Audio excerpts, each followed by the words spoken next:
This program is brought to you by SMC Infrastructure, building a better world.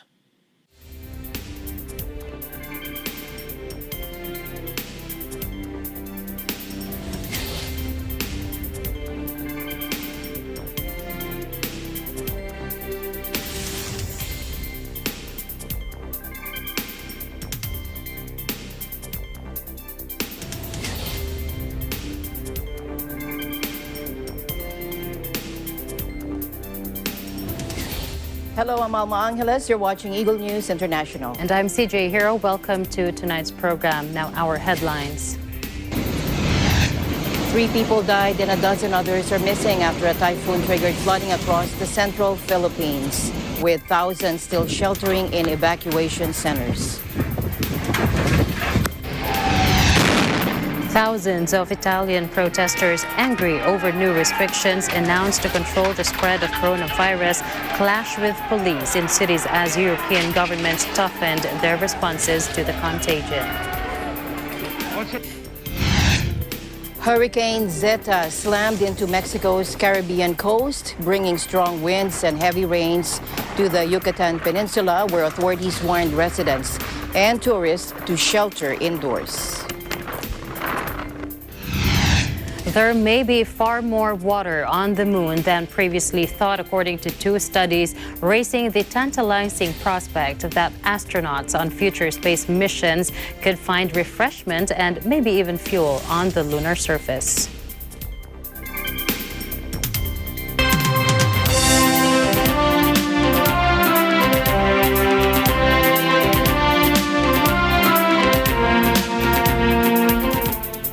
Three people died and a dozen others are missing after Typhoon Quinta, international name Molave, triggered flooding across the central Philippines, according to officials today, with thousands still sheltering in evacuation centers.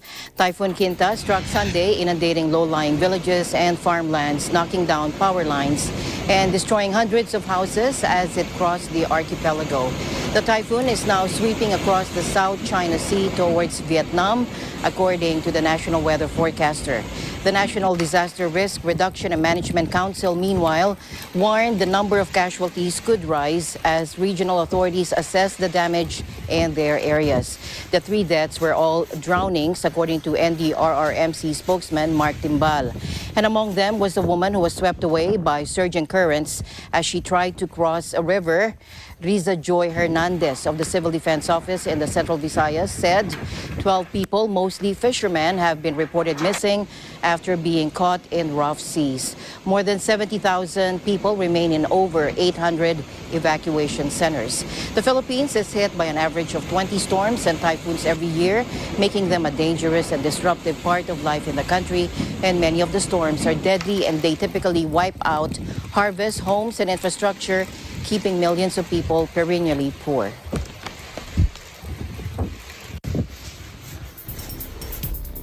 Flood-ravaged Vietnam has begun evacuating more than 500,000 people from its central coastal region as it braces for Typhoon Molave, the 4th storm to hit the country in weeks. Schools and beaches have been closed and many flights canceled ahead of the severe typhoon.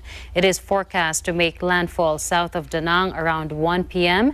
on Wednesday, packing maximum sustained winds of 140 kilometers per hour, according to the Hong Kong Observatory. More heavy rain is expected across the region, which has since early October suffered severe flooding and landslides that have claimed 130 lives. The International Federation of Red Cross and the Red Crescent Society said flood water has inundated 178,000 homes. With some houses still underwater, residents are preparing for the arrival of Molave, which killed at least 3 people as it blew through central Philippines.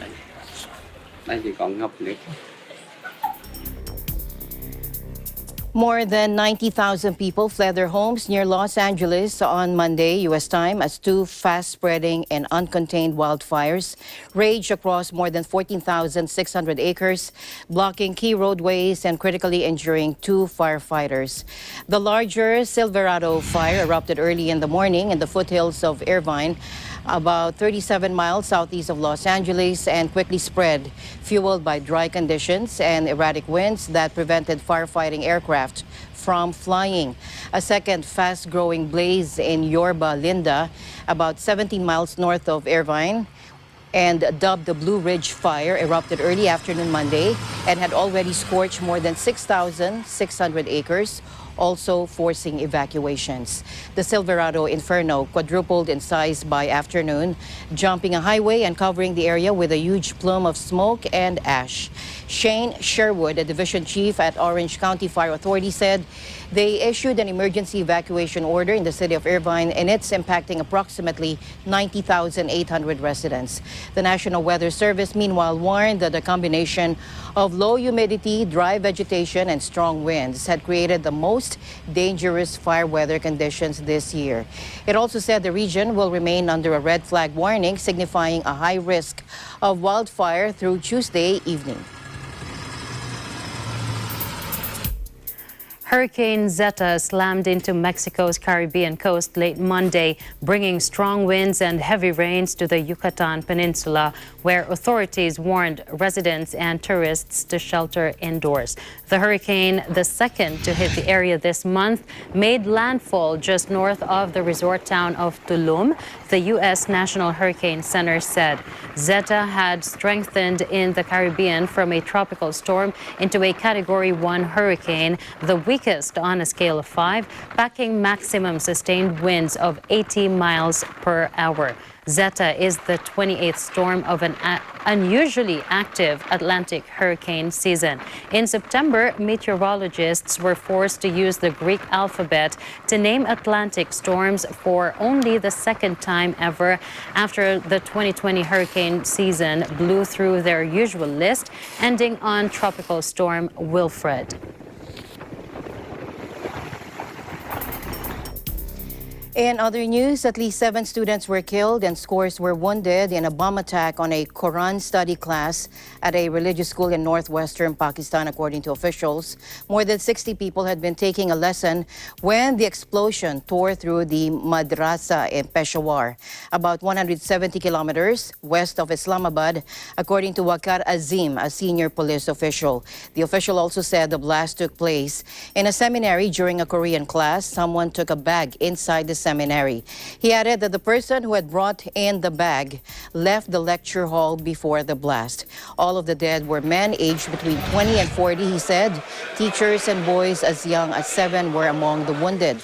No group claimed immediate responsibility for the attack. The blast follows months of relative calm in Pakistan. Peshawar was once the epicenter of militant violence in the country, with jihadists targeting security forces and public spaces in the city near the northwestern frontier with Afghanistan. A young Hong Kong activist who was among the first arrested under Beijing's new national security law was detained on Tuesday close to the U.S. consulate, local media and activists reported. Tony Chung, 19, was led away from a coffee shop opposite the consulate by unidentified men, the South China Morning Post reported, citing a staff reporter who witnessed the event. The Post cited investigation sources as saying Chung had been detained by Hong Kong Police's new National Security Unit. Student Localism, a pro-independence group that Chung once was associated with before the security came in, posted on Facebook on Tuesday saying the teenager was missing. The group added 2 other former members were arrested by police. A previously unknown group calling itself Friends of Hong Kong sent a statement to media on Tuesday morning saying its members had been trying to arrange for Chung to make an asylum application via the U.S. consulate. Hong Kong police and the U.S. consulate did not respond to inquiries seeking information information. Beijing's new security law also allows China's security agents to operate openly in Hong Kong, unbound by local laws. Beijing imposed its new security law on Hong Kong in June, following last year's huge and often violent pro-democracy protests. It targets 4 types of crimes: secession, subversion, terrorism, and collusion. Chung was the first public figure to be arrested under the law. Chief Executive Carrie said the government will be very conscientious and robust in refuting any accusations brought against it concerning the case of the 12 Hong Kong residents detained on the mainland. Mrs. Lam made the statement ahead of today's Executive Council meeting in response to media queries about the case. Take a look. There has been a lot of so-called global campaigns against Hong Kong since June last year. This is not something that will catch us by surprise, because very unfortunately, Hong Kong has been caught in an international sort of campaign or attention, particularly vis-a-vis China. As we have said many times, in rebutting accusations from overseas politicians, the situation of the 12 fugitives is this one, that they have been suspected of bridging serious crimes in Hong Kong. Instead of staying behind and accept legal responsibility by going through the legal system, which is an independent judiciary, they have chosen to flee Hong Kong. And in the course of fleeing Hong Kong, they entered another jurisdiction. And as a result of that, they have committed another crime. So the first thing is they have to face up to the consequences of that offense in that particular jurisdiction, that is a mainland jurisdiction. And thereafter, of course, we will have arrangements to bring them back to face their criminal liabilities in Hong Kong. How overseas campaigners or the activists presented the situation, of course, is something we would not like to see. So that's why I said that we will be very conscientious and very robust in refuting any of those accusations. 12 democracy activists have been detained in China for 2 months after their attempt to flee to Taiwan in a speedboat was foiled. Now, some were facing prosecution at home linked to last year's violent protests. Thousands of Italian protesters, angry over new restrictions announced to control the spread of coronavirus, clashed with police in cities on Monday as European governments toughened their responses to the contagion. Following weekend demonstrations that saw violence in Italy, crowds ranging in size from several hundred to several thousand took to the streets again on Monday evening. In Milan, several trams were vandalized and bins were set on fire, while anti-riot police fired tear gas at groups of young people throwing glass bottles and other projectiles, with similar scenes found in neighboring Turin and in southern Naples. The scenes of unrest came after Italian Prime Minister Giuseppe Conte ordered restaurants and bars to shut from 6 p.m., while theaters, cinemas, and gyms were ordered closed for a month, much to the annoyance of business owners, opposition politicians, and even some scientists.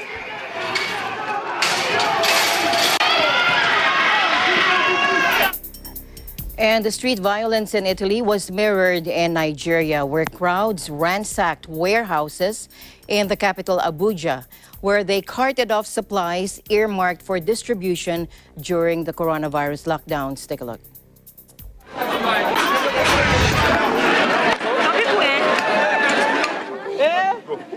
Abunda ya faruwa nan shine muna na an ce wai an store abinci nan. Mun ce bari mu zo mu duba mun ga mutane suna ta diba abinci mu kuma an yi lockdown abinci an yi ta tara abinci ba a bamu ba mu san wani irin gwamnati ne muna da shi ba. In fact mun ji ciwo wayansu sun mutu a nan saboda yunwa ba karfi ma ka ja ka doka ma a karba don baka da karfi ba.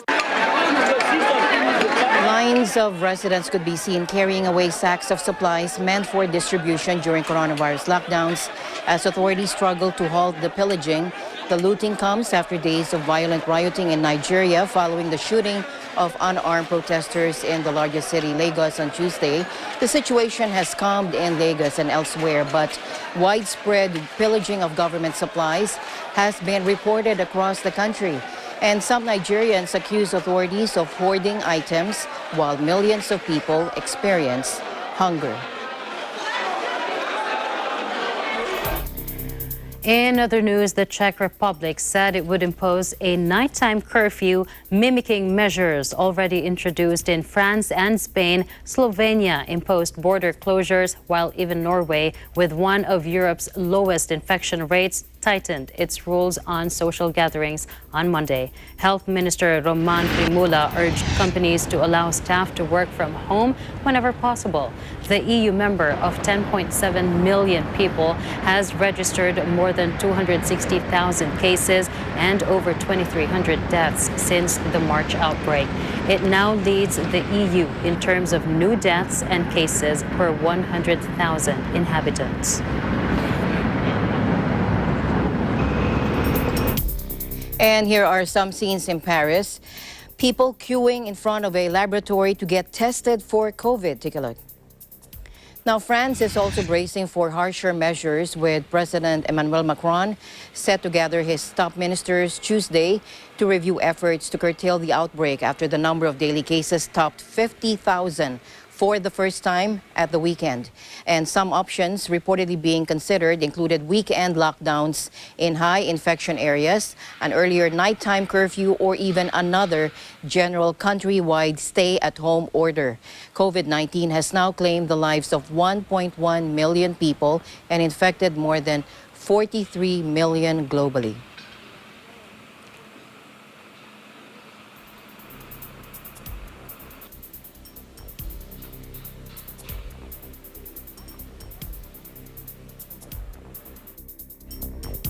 The head of the World Health Organization insists that it's still possible to rein in COVID-19 even in places with surging outbreaks, and warns against giving up the fight. Take a look. WHO website tomorrow morning, and as usual, I would like to apologize. The fatigue is real, but we cannot give up. We must not give up. Leaders must balance the disruption to lives and livelihoods with the need to protect health workers and health systems as intensive care fills up.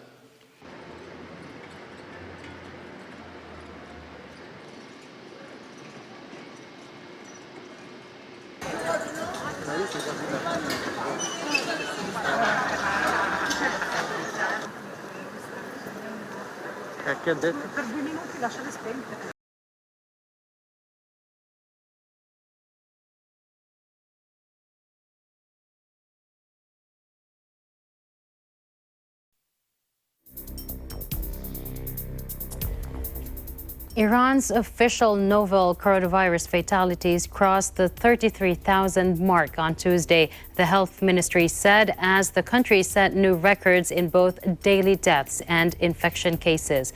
Health Ministry spokeswoman Sima Sadatlari said Iran had registered 346 new fatalities in the past 24 hours, raising the total to 33,299. The previous record of 337 deaths was reached last week and was matched again on Monday. The new infections bring officially reported COVID-19 cases in the Middle East's worst-hit country to 581,824.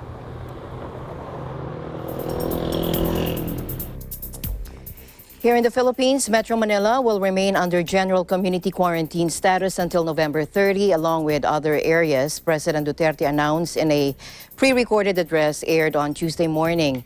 Now, in his speech, the president said the mayors of Metro Manila wanted to retain the current quarantine classification in the region. Let's listen in.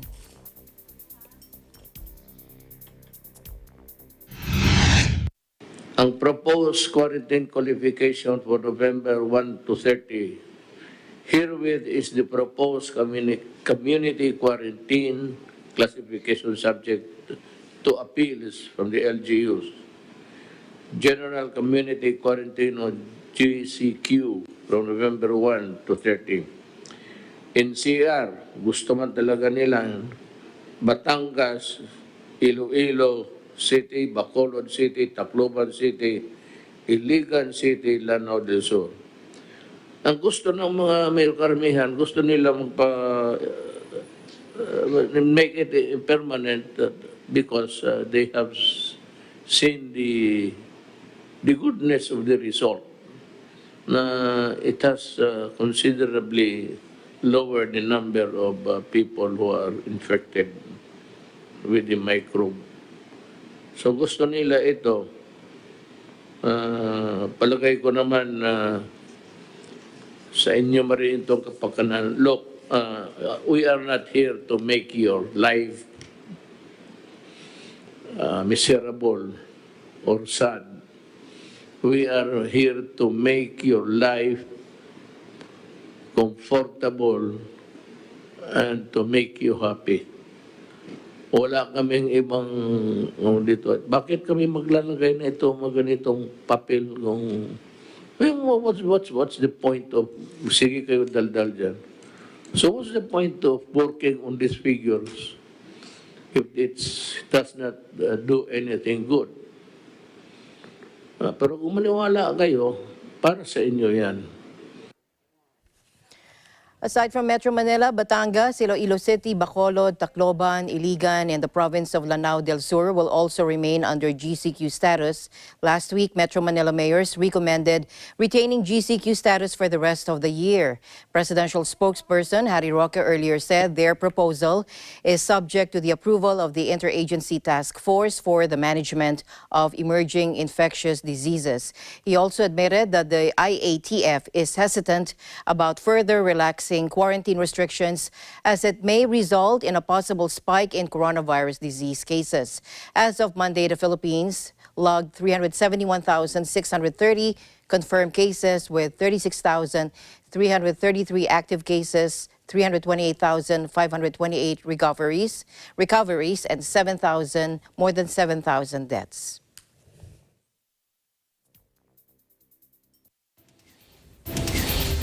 And we'll take a short break. Eagle News will be right back. Stay tuned.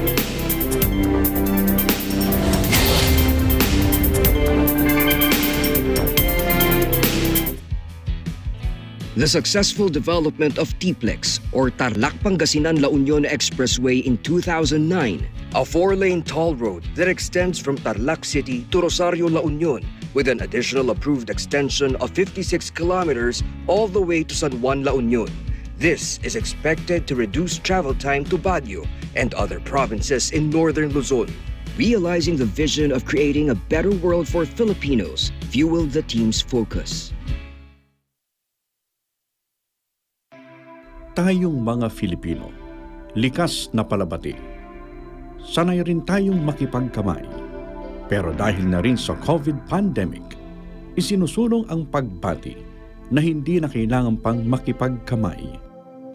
Ang pambansang pagbati. Ito ay ang pagdampi ng kanang palad sa gitnang bahagi ng dibdib, kasabay ng bahagyang pagyukod ng ulo o paibabang tingin, at pagsambit ng mga salitang nagpapahayag ng pagbati, paggalang o pagpupugay. Pagkatapos nito ay ang pag-angat ng ulo ng nakangiti at nakatingin sa mata ng binabati. Pambansang pagbati, pagpapakita ng paggalang, kababaang loob at pagiging sensero nating mga Filipino.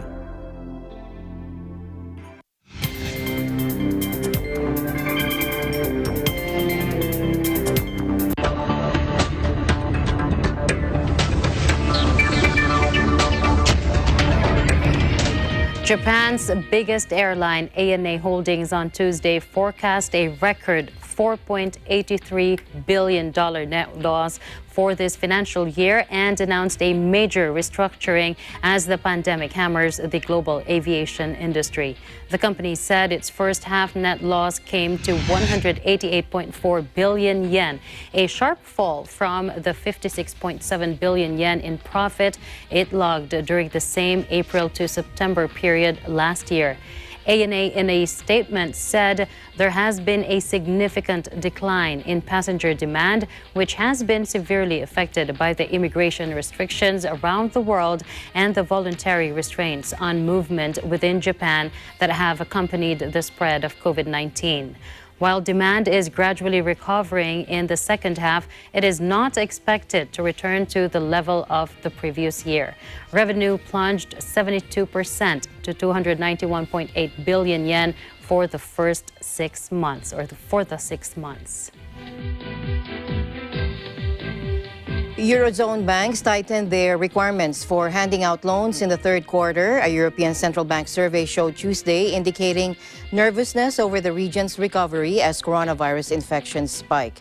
Credit standards, the yardstick that banks use to approve loans to companies and consumers, got stricter in the 3 months to the end of September as institutions cited the deterioration of the economic outlook and worsened creditworthiness of consumers affected by the pandemic. A net figure of 19% of banks toughened their criteria in the quarter, compared with 1% of banks in the previous 3 months. Credit conditions tightened for firms and consumers in Spain, particularly where restrictions on travel hit the key tourism and services industry hard, while Germany and France also saw heightened constraints on lending.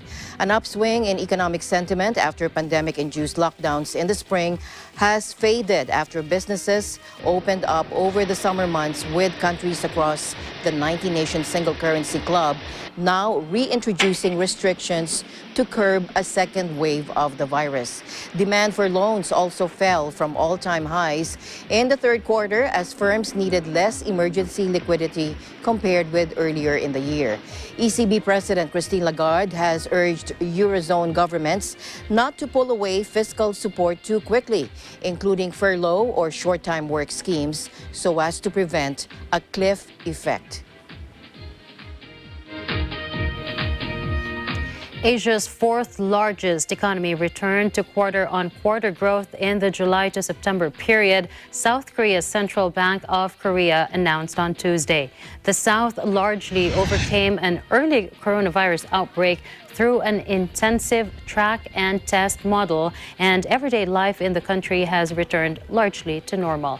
It is now widely expected to see one of the least bad 2020 economic performances among the OECD group of developed economies. Gross domestic product expanded 1.9% in the third quarter over the previous 3 months, the BOK said, although the economy still shrank 1.3% on year. The quarter-on-quarter figure represented a significant improvement on the 3.2% contraction in April to June and was the best since the first 3 months of 2010.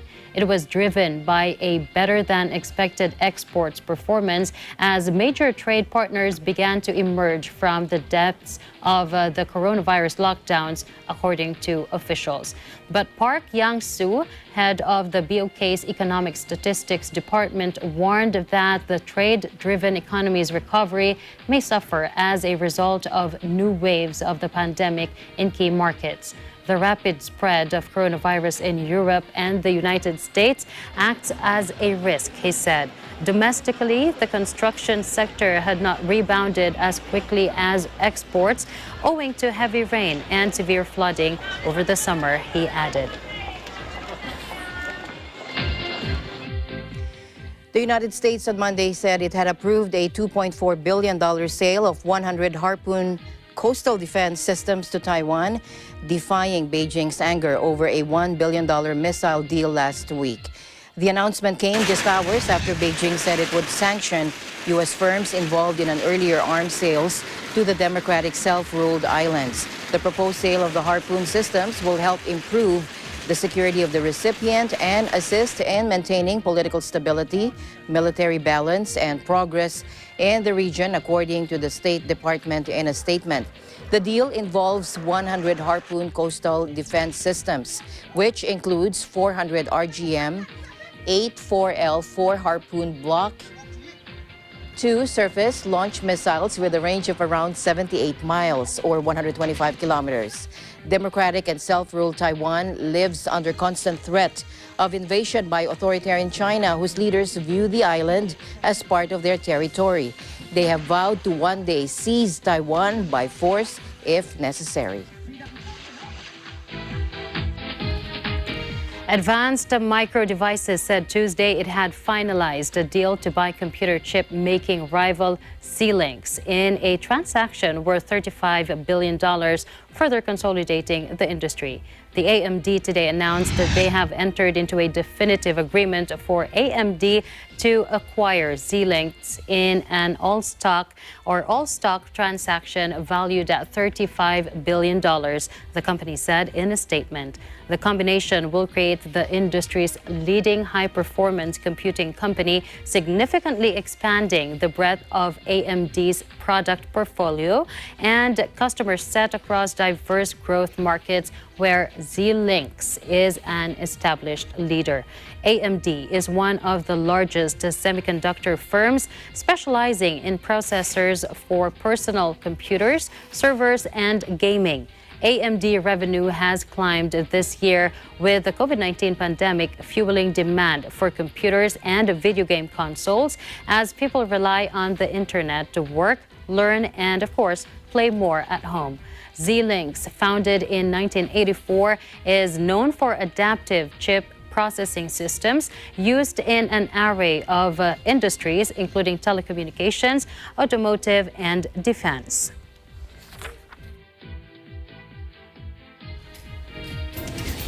We got more updates for you. Please don't go away.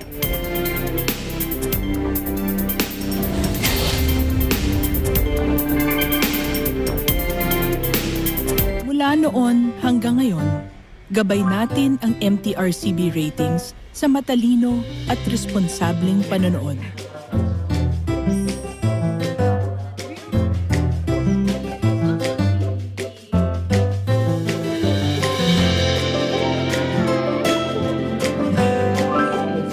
Sa tamang pagsunod sa MTRCB ratings, ginagawa nating ligtas at makabuluhan ang panonood ng bawat miyembro ng pamilyang Pilipino. Lumipas man ang panahon, hanggang may pamilyang Pilipino, andyan ang MTRCB.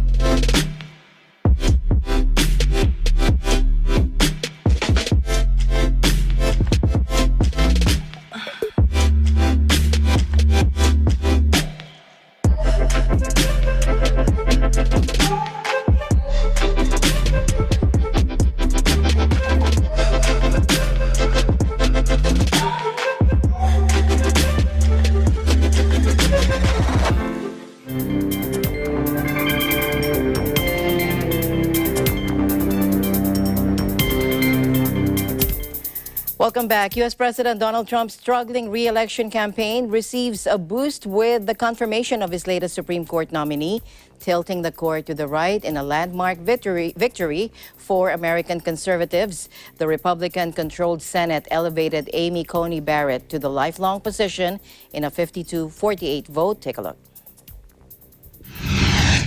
I, Amy Coney Barrett, do solemnly swear that I will support and defend the Constitution of the United States.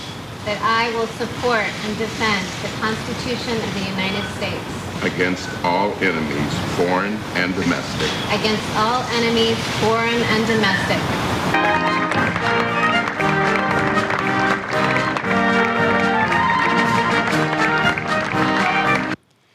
The oath that I have solemnly taken tonight means at its core that I will do my job without any fear or favor, and that I will do so independently of both the political branches and of my own preferences.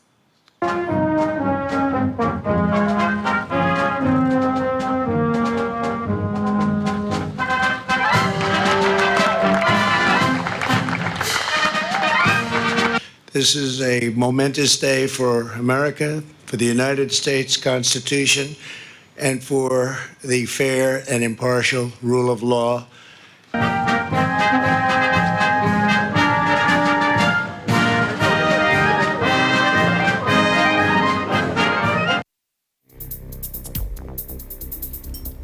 Thailand's ultra-royalists rally in Bangkok against pro-democracy student protests holding portraits of Thai royals and Thai flags. The gathering follows months of protests led by students calling for the ouster of Prime Minister Prayut Chan-o-cha, a former coup leader, a new constitution, and a fresh election, with some drawing more than 10,000 protesters. King Maha Vajiralongkorn sits at the apex of Thai power, flanked by the military and the country's billionaire business elite. His influence and that of his late father, Bhumibol Adulyadej, who reigned for 70 years, permeates every aspect of Thai society. But the student demands for reform have shattered norms, with some demonstrators carrying Republic of Thailand signs at rallies. Some ultra-royalists have called for further action against the growing pro-democracy movement.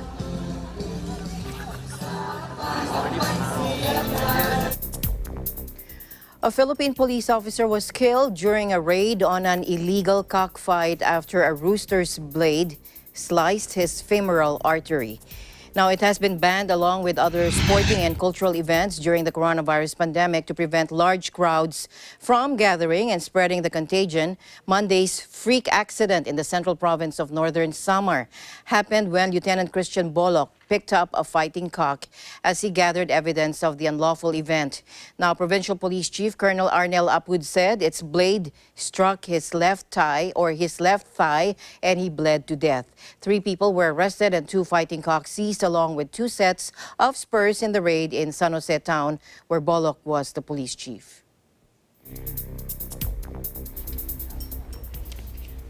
An American missionary has been kidnapped in southern Niger, the senior state official in the area told AFP on Tuesday. The missionary, who had been living in the region for several years, was abducted in a garden on the outskirts of Masalata, a village 400 kilometers east of the capital, Niamey. The prefect of the Bernie Noki Department, or Koni Department, Ibrahim Abalelis, said, adding there were no immediate further details.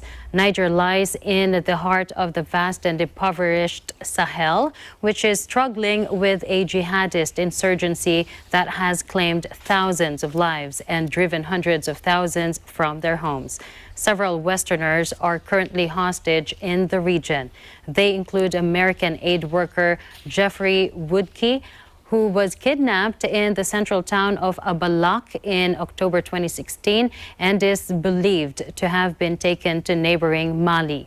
The president of Niger, Mahamadou Issoufou, said in September last year that he had information that Woodkey was alive and in good health. In other news, 2 crew members of a Greek minesweeper were slightly hurt on Tuesday after it collided with a Portuguese container ship off Piraeus, the port next to Athens, according to the Navy. There were 27 sailors on board the naval vessel who were rescued by Coast Guard patrol boats. The 2 injured were taken to hospital for treatment. The minesweeper suffered serious damage to the stern and was towed back to the naval base on the nearby island of Salamina, according to the Merchant Navy Ministry. Piraeus Port authorities opened an inquiry into the incident and confined to port the container ship Merck Launceston, which flies a Portuguese flag.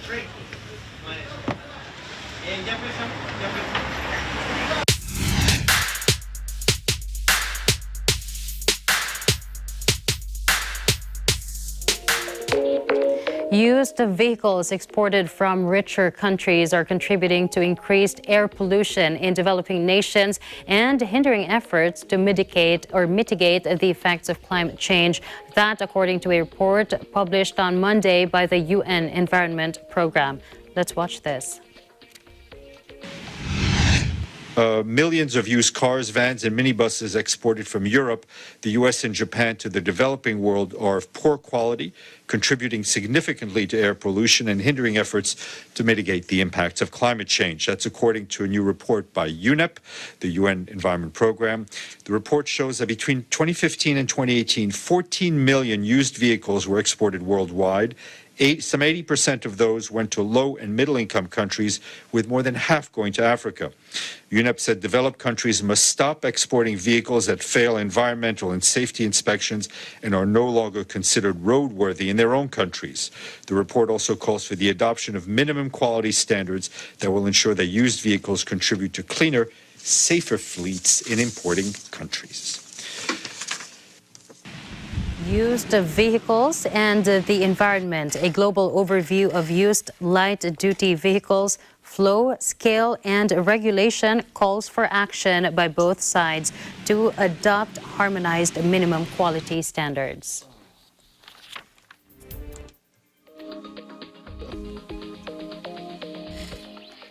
In other news, asymptomatic coronavirus sufferers appear to lose detectable antibodies sooner than people who have exhibited COVID-19 symptoms. That, according to one of the biggest studies of its kind in Britain, published on Tuesday. Here's Eribel Celestino for more. Yes, asymptomatic coronavirus sufferers appear to lose detectable antibodies sooner than people who have exhibited COVID-19 symptoms, according to one of the biggest studies of its kind in Britain published on Tuesday. The findings by the Imperial College London and market research firm Ipsos Mori also suggest the loss of antibodies was slower in 18 to 24-year-olds compared to those aged 75 and over. Overall, samples from hundreds of thousands of people across England between mid-June and late September showed the prevalence of virus antibodies fell by more than a quarter. The research commissioned by the British government and published on Tuesday by Imperial indicates people's immune response to COVID-19 reduces over time following infection. James Bethel, a junior health minister, called it a critical piece of research helping us to understand the nature of COVID-19 antibodies over time.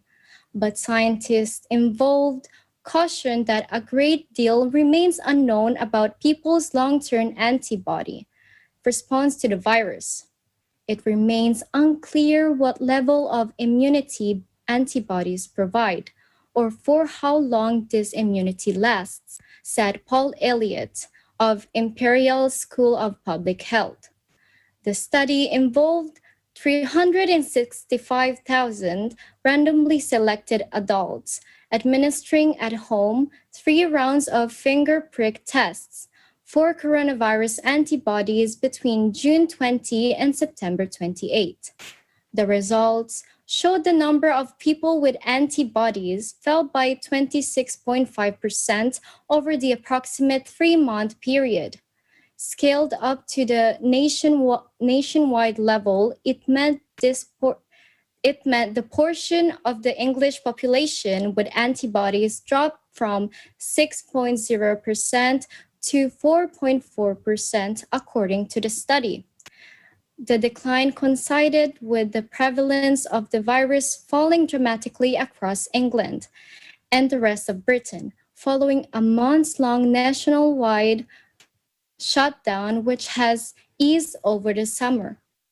However, the research found the number of healthcare workers testing positive for antibodies did not change over time, potentially reflecting repeated or higher initial exposure to the virus. Over to you. For that update, interesting study indeed. We're glad to have you on this show. Please take care over there. Thank you so much for having me. Reporting from the United Kingdom, I am Arabelle Celestino, and we live in interesting times.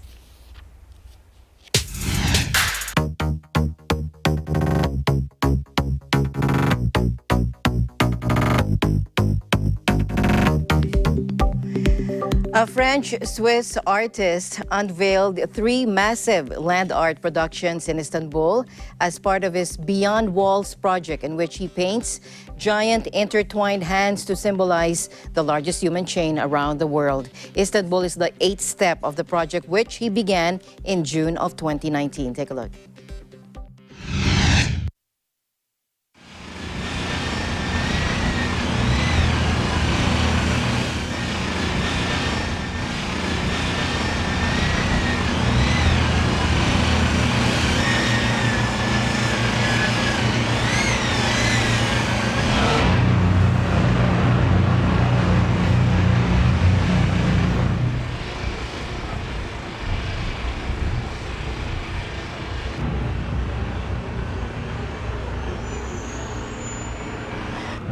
Pour moi, chaque ville que je choisis, en fait, elle est choisie pour une forme de sens. Je crois véritablement qu'Istanbul, c'est à la croisée des mondes, des cultures, ça a une éternité d'histoire. Puis en plus, géographiquement parlant, ça représente vraiment le pont entre l'Europe et l'Asie. C'était tout simplement essentiel qu'on passe ici. Et c'est que quand j'ai commencé à peindre sur l'herbe, j'ai assez vite compris qu'il fallait que ma démarche soit éco-responsable aussi, parce que ça fait pas de sens de peindre sur un média organique en le massacrant, entre guillemets. Surtout que j'ai peint dans plein d'endroits qui étaient vraiment touchy au niveau écologique, des réserves naturelles ou autres. Et du coup, j'ai passé à peu près 1 an à développer une peinture. J'ai essayé des pigments, je faisais des petits carrés dans des jardins pour voir l'évolution de la peinture dans le temps, etc. Et du coup, c'est une peinture finalement que j'ai plus ou moins élaborée.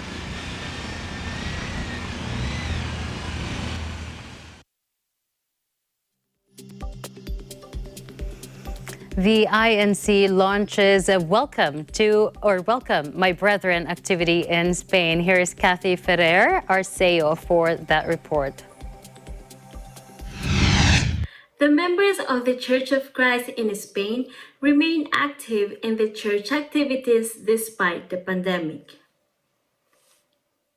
The pandemic is not an obstacle to members of the Church of Christ to stop fulfilling their duties and no longer being active. Members of the Church of Christ in Spain carried out the Welcome Kapatid Ko activity using new technologies, where assistants from their homes were able to attend the program that had musical presentations and fun games involving assistants. These activities help further strengthen the faith of members, and above all, they show their union with the church administration. Reporting from Madrid, Spain, I am Caterina Theo. We live in interesting times.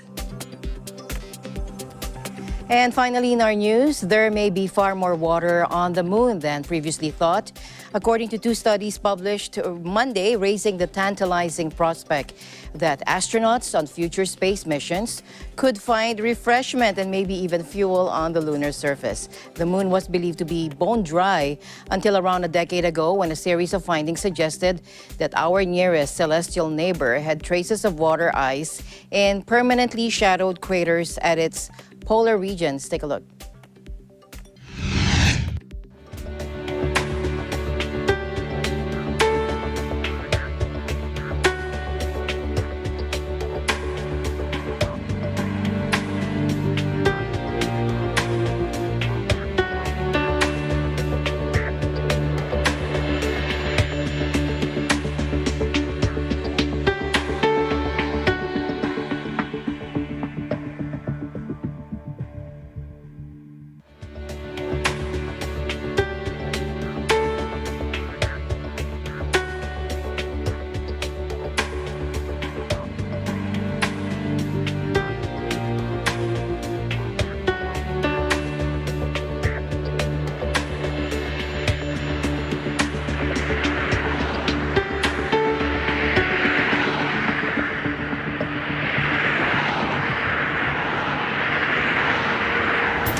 I wouldn't go to the moon. You wouldn't. I wouldn't. It's I'd be also so I also read that it's also supposed to get a 4G network.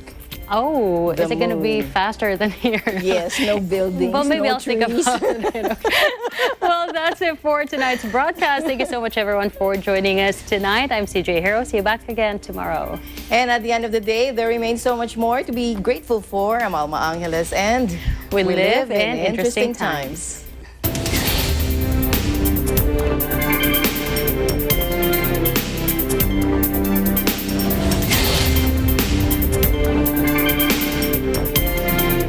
This program was brought to you by SMC Infrastructure, building a better world.